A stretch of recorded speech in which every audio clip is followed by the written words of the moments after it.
Hi guys, today I'm going to show you how to set up for a test or quiz day while we're doing remote learning. I'm actually going to be having you sign on to Google Meets using your phone.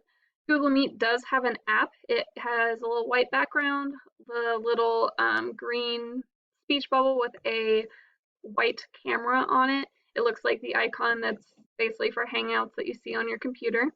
So you can download that. When you first tap it, you will have to log on using your Carol email address. And then there's an option where you can join using a code.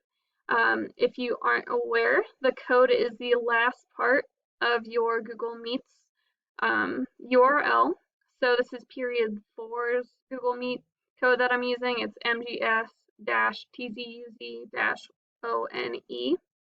So I would type that into my phone and request to join. Should see pop up. Yep, there I am. So I am now on my Chromebook and on my phone. Now I'm not too worried about looking at your face while you test because I will be able to see what you are searching and what tabs you are using on GoGuardian.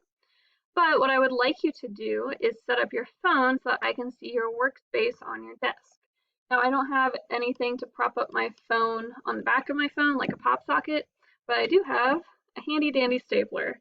And pretty much any object, most objects will do that you can find on your desk. If you have like a heavy coffee mug or something, that would work. But all I have to do is prop it up against my little stapler there, and I can now see my workspace. So if you are in regular chem right now, you know for the quiz on Thursday, you're allowed to use your blue roadmap that we made in class.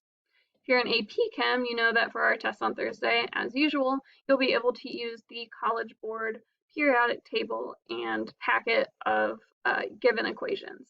Okay, so I'd be able to see those out. I could see you looking through those and everything. If you need some scrap paper or something, you can have scrap paper on your desk, calculator. I just need able to see your hands as you work, just to ensure that nothing fishy is going on and to help keep you guys integral through this time. Okay, let me know if you have any questions for this setup or anything like that. We will do a practice run before test day on Thursday. Have a great day.